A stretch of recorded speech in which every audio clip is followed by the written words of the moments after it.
I'd like to say a few words first about why the various organizations, including my own, put together tonight's event, and then we're going to have a number of speakers, and then we're going to be marching on Alderman Kappelman's residence. And I'd like to say why we're going to do that. But first, what prompted this in the first place was that police have been illegally citing people, falsely citing people with violations of City of Chicago ordinances. We've got this documented on videotape. Many people have witnessed it. It has happened over and over again. It's not only a violation of the city ordinances that these officers are sworn to uphold, it's also the violation of something known as the Bryant Agreement, which is an agreement that the Chicago Coalition for the Homeless reached with the City of Chicago, where the city promised to do a number of things that would protect homeless people's rights. And if you want the details of that Bryant Agreement, there's copies of it. They're being circulated around the crowd right now. The Chicago Tribune also did an article about it online. You can look it up. It was published today. But the main thing is we have Chicago police officers who are misquoting the law, falsely citing people, and doing it right on videotape. And you have to ask, where is the punishment for those Chicago police officers? We have caught them. They're not just doing this on their own volition. We've got them on videotape on the telephone with their supervisors as they're doing all of this. So this has been part of an orchestrated campaign misusing police resources to victimize the homeless, to victimize people that already are down on their luck, and making things that much worse. So the reason why we are marching on Alderman Kappelman's house today is because what do you do when the police violate the law? Okay, we've got a situation where Chicago police officers murder people, like Rakia Boyd, and are still collecting paychecks from the City of Chicago. So when they simply violate people's rights without killing them, do you think the city's going to do anything about it? That's why we are marching on Alderman Kappelman's house.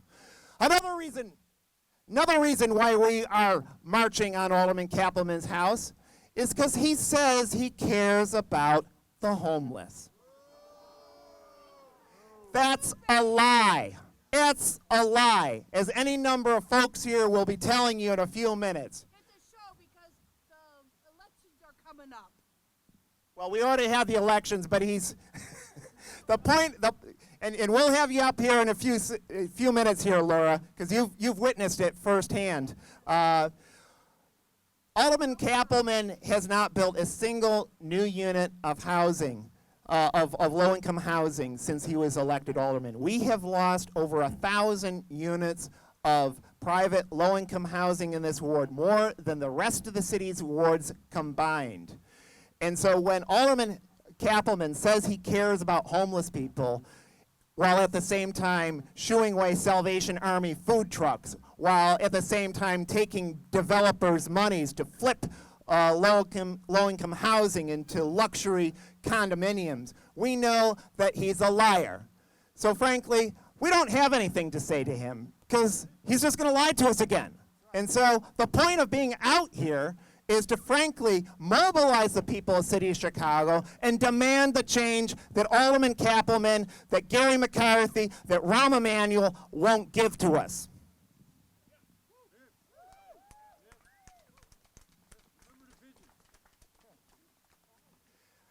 I'd like to now call up Ryan Polker, who's been a leader of the struggle here in Uptown. He has been out here talking with homeless people, getting their stories. But just before I do that, I'd like to make a few announcements that hopefully those of you in the crowd will take the ball and run with it. We have people right now who are circulating through the crowd with a petition demanding that the police sweeps stop here in the parks, demanding that the resources that are wasted on the police are instead given over to proven programs like Housing First. We also have people with yellow incident cards. They're small like this, and they're being distributed right now. They're allowing people, homeless people as well as other community people, to document what the police are doing when they're violating people's rights, collecting badge numbers, squad numbers, names of officers who are violating the law. Look for those cards. Take them with you, whether you're homeless or not. If you witness Chicago police violating your rights, if you've got a cell phone with video capability, let it roll, let it roll. But also, fill out one of these contact cards, these incident reports about the police violating people's rights, so that we can keep track of this, because this is not a one-off action that we're doing here. This is a long struggle. It's going to take many, many months, probably years, to force the other side to do the right thing. They're already violating the law. They're already violating the Bryan Agreement.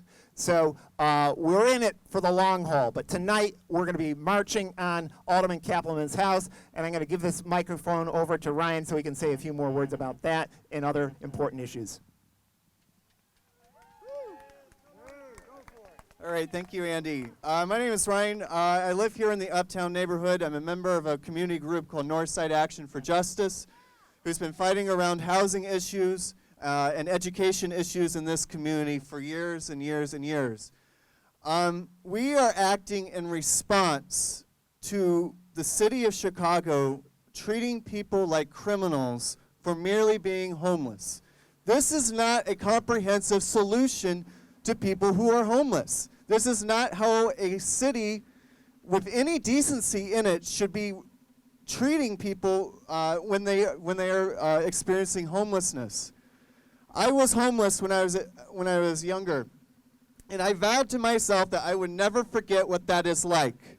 And I vowed to myself that I would always fight for people and alongside with people. So when Kappelman comes to fundraisers saying he cares about homeless young people, as somebody who has experienced homelessness as a young person, I say, no, not in my name are you going to cover yourself up. You can show up to all the fundraisers you want, but we have seen what you have done with your actions. We have seen what you have done with your office. He says he's all about money for the rich people. Look at his campaign contributions. Look at his record in Uptown. He says he wants people in housing. Well, there were people in housing in SROs. Well, guess whose office led the effort to shut down the SROs and have them flipped and converted into upscale housing? James Kappelman. He was against the Wilson Yard affordable housing. He marched and rallied against affordable housing built at the Wilson Yard. He voted to close half of the mental health clinics in the city of Chicago along with Rahm Emanuel. So action after action, it speaks louder than any kind of PR spin that he's going to put on. And people really have to look underneath the surface to see what he is about. So he, as well as the city, have taken these issues to where other people live and where other people sleep. And so in response to that, we're going to march down Wilson Avenue and take it back to where he sleeps and where he lives. You do not get to do this without a response. You don't get to do this without us acting in response to and retaliating to it. We will fight back. We have fought for so long in this neighborhood. We have fought decade after decade, and we are not done yet, and we are willing to fight more decades and more years, and we are going to put up this struggle. We are not going to give up so easily. So keep trying. If this is how you want to solve the city's homelessness, by punishing and criminalizing people, we are going to be out here fighting back every single time. Okay, this man wants to speak. Hi, everybody. I'm Esteban Burgoa. I'm an activist in the northwest of Chicago. I'm a veteran of the United States. Well, I'm here today to support the homeless people because I was one of them for 2 years. For 2 years, I had to live taking cold showers, no heat, and the back of warehouse. When I asked the Bay Hospital to feed me, I was hungry. I ran out of all my resources. They told me they could not feed me because Congress had cut the budget. And I told the clerk I'm hungry. And he gave me a candy. And I appreciate that candy because I was really hungry.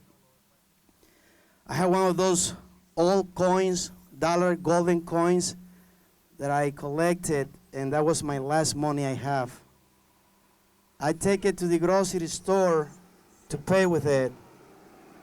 The young lady was so young that she did not recognize that money, and she did not want to sell me the food. If it wasn't for a good man behind me who said, yeah, those are the good money, the old ones, the gold ones, I don't think she will ever have taken it. I walked back home with my 28-cent soups, and I was able to heat up water and eat 28-cent soups for I don't know how long. In the mornings, I used to cover myself with sleeping bags because we're trained to survive in the wilderness. What I want to support these people, first of all, I've been told to protect and defend the Constitution of the United States. I believe these are people that one time or another in their life, something happened that turned their life around. Maybe a loss of a loved one, a marriage failure, something. City of Chicago had mental clinics that were shut down by Ron Emanuel. And this is one of the problems that happens when you cut benefits that help the needed, like autism, mental illness, alcohol abuse, substance abuse. These people need sometimes psychological help. They need work. I have post-traumatic stress disorder, and I tell you, it's very painful to suffer, and nobody's there to help you. You're in your own world. I used to go to the psychologists, the specialists, and they think they're psyching us. They're not. We're psyching them. Because we're trained to be strong people. We're trained not to break up. And we don't want to tell them what's really happening. I lost my house. A bank ripped me off with $57,000 cash after paying them. They still took my house. Many of these houses that are being lost right now in the Northwest are ending in the hands of the aldermen, the ones that are supposed to represent you. When I went to court, I find out the judges and the attorneys are involved as well. These people are coming from behind you and ripping you off. That is not what America is supposed to be. That is not what I trained to fight for. It's wrong. They send me to another country to fight for democracy and bring democracy. Well, when I come home, I find out that they are the biggest rip-off you can find. It really hurts. Today, we're going to walk to this man, and we need to make him reason to do something to help the homeless. But the homeless problem is not just right here in this neighborhood. It's all over Chicago. We have so many empty houses on the south side of Chicago that they can be fixed on the west side, and we can provide it for them. They ask you that you need to take the pain when they increase your taxes. They ask you to make sacrifices. So why doesn't these politicians or career politicians in City Hall take a pay cut of 50% and give the money to the homeless? They came to power because they want to help us. So why don't make a sacrifice like we veterans make sacrifices? Let's ask these people to make sacrifices like they're asking us to make it. I gave the government a blank check, basically giving away my life, not knowing if I was going to come home. And not be able to be provided by the VA food. They denied me the right to find me an apartment. I swear to God, I lived for 2 years in the back of a warehouse. It was living hell, but I survived. I lost my house. I used to be a real estate broker. I went from a real estate broker to be a serviceman, from a serviceman to a veteran, and from a veteran to homeless. And I fell on my knees. But thank God I'm back up because I'm a fighter by nature. And today, I hope we all unite because a nation that is united, it never fails. We need to advocate. We need to empower the homeless, maybe providing jobs for them, giving them opportunities to get back up on their feet and move forward. So the rest of people like Kappelman, who doesn't understand the pain and suffering of people, can make it make it understand. We need to make these people understand because all they think is about profits. God bless you and thank you for coming and thank you for your support. Thank you, Esteban. Let's give him a good hand here. We're now going to have Laura Schwartz say a few words. Could you please hold me up? Oh, you want to stand up? Yes, please. Okay. Thank you. Okay. Ladies and gentlemen, Hold a little closer to you. I'm sorry. Good evening, ladies and gentlemen. If it was in my, Just a little bit yeah, closer. There you go. okay. We would like to try to get the homeless off the street before winter. And there's a school that was shut down by Mr. Kappelman. And I was mentioning to Ryan today that if I had the knowledge and the know-how and to get government funding, that I would open that up and make it a homeless shelter. And I'd hire the homeless cultivation and other advocates to help run the place and to teach me how to run a homeless shelter. I've been wanting to do this since I've been young, since I've been 19. I said if I ever came into a lot of money, that I promised God that I would make a homeless shelter for the homeless people to get them off the street. And now they did a clean sweep. They put a bidding sign up and the developers snagged it up and they're going to make rich real estate, rich apartments. Well, what about the homeless people?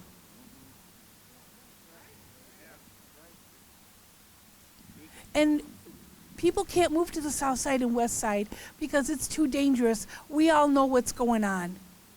People are getting killed every day, children, gang fights. Innocent people are getting shot in their house and on their porches.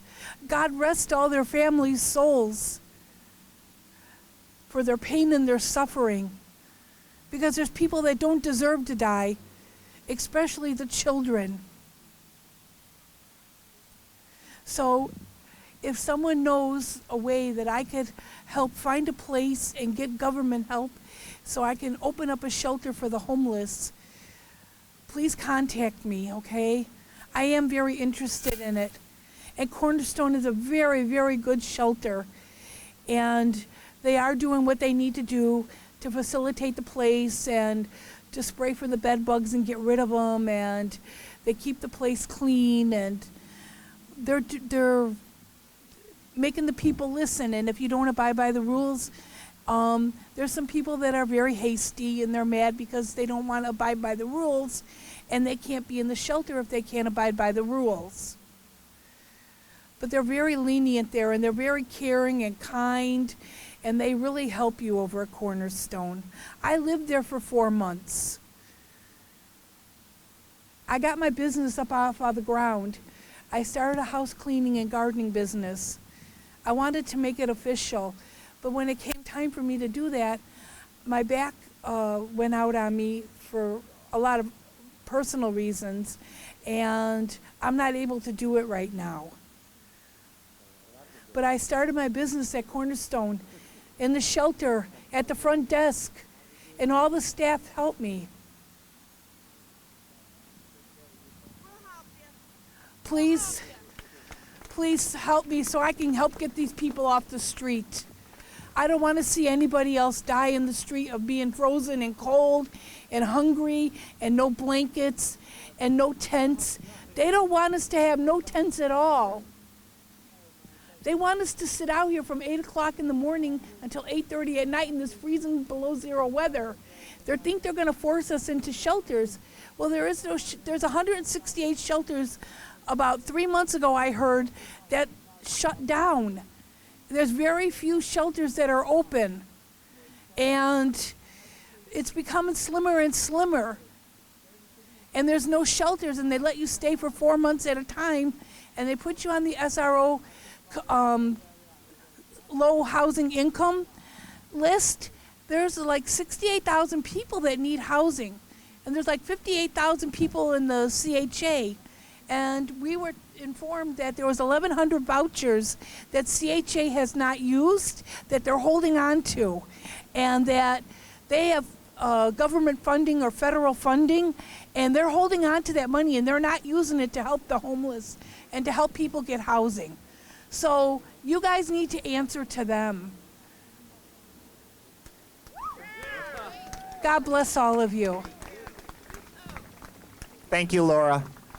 The school that Laura was referring to is the Stewart School that was just sold by the Chicago Board of Education after closing down one of the 49 schools here for $5 million to a rich, in spite of community meeting after community meeting where the residents of this ward said over and over again, we want a community center and low-income housing at that site. Instead, it was just sold off to wealthy developers.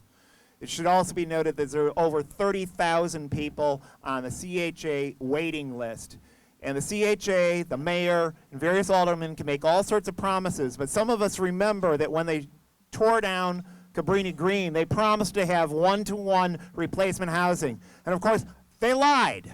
They lied, as they do over and over again, as our current alderman, Kappelman, is doing. Just one more note here before we call up our next speaker.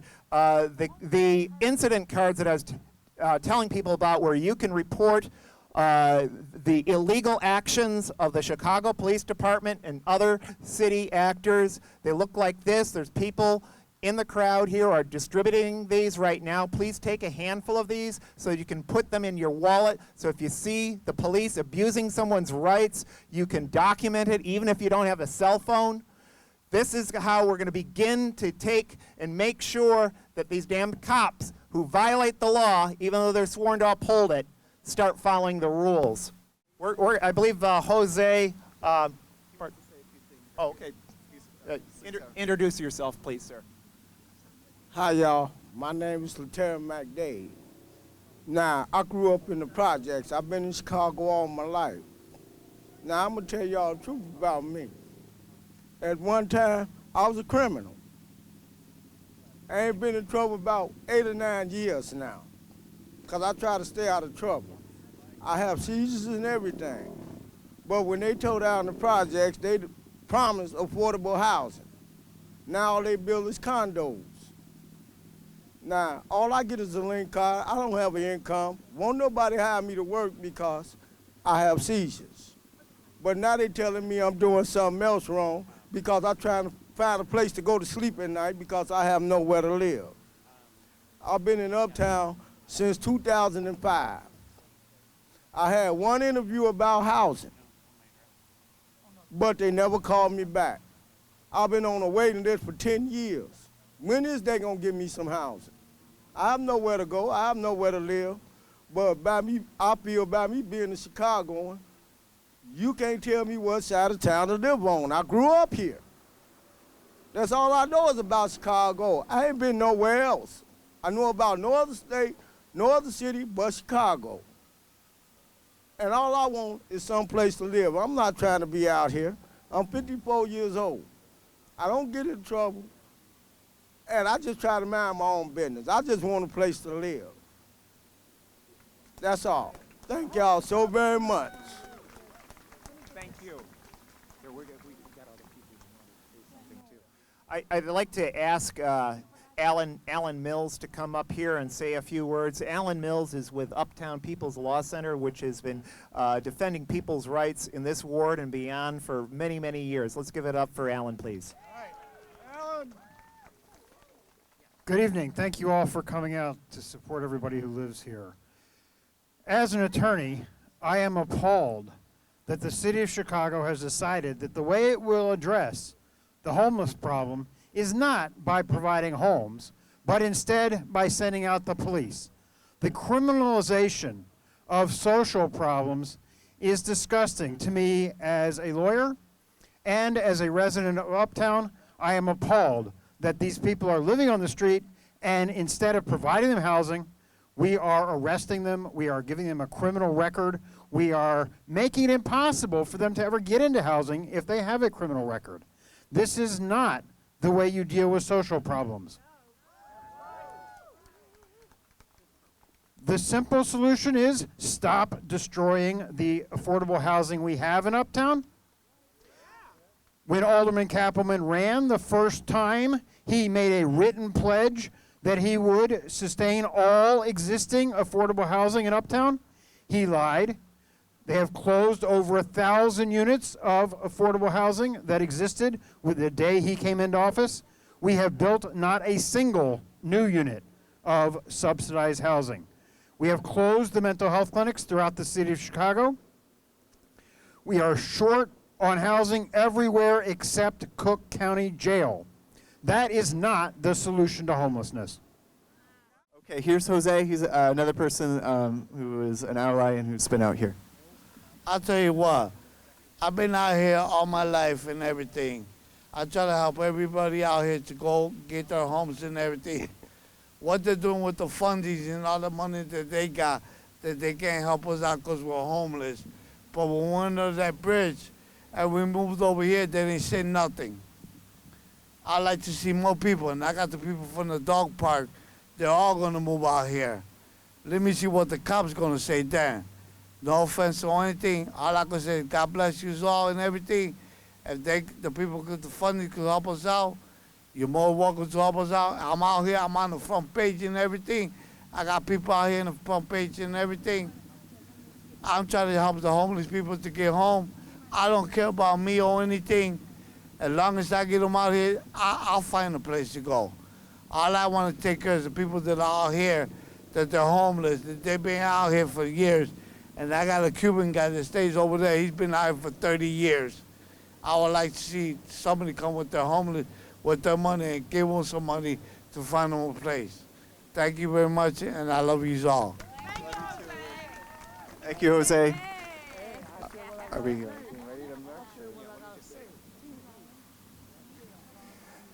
I didn't introduce myself when I first started speaking. I'd just like to say a few words about that. My name is Andy Thayer. I'm with the Gay Liberation Network, and I've lived in this ward for about 3 decades now.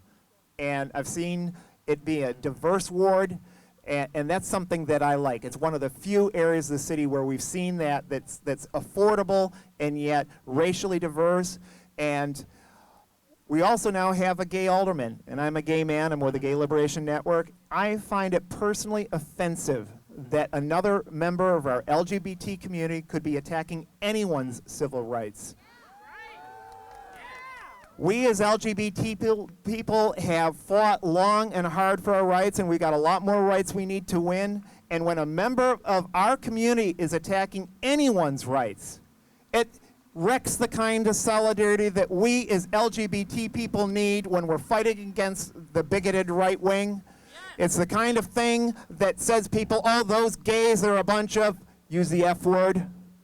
And that's what Alderman Kappelman does to our LGBT community, let alone everyone else. He hurts the fight for LGBT freedom by standing up there as a gay man and attacking homeless people and other people. And by the way, a lot of homeless people are LGBT, and yet he is attacking not only our own LGBT community, but so many other people as well. I am ashamed to have him as a member of the LGBT community. I think it's an insult to the kind of fights that we have had in our community to try and win our freedom. So I think that we're about ready to march here. We're going to be going to Alderman Kappelman's house because he has thumbed his nose. He has attacked people in their homes just a few yards away from us here. And so we're going to take this message to his home and see how he feels about having his home under siege.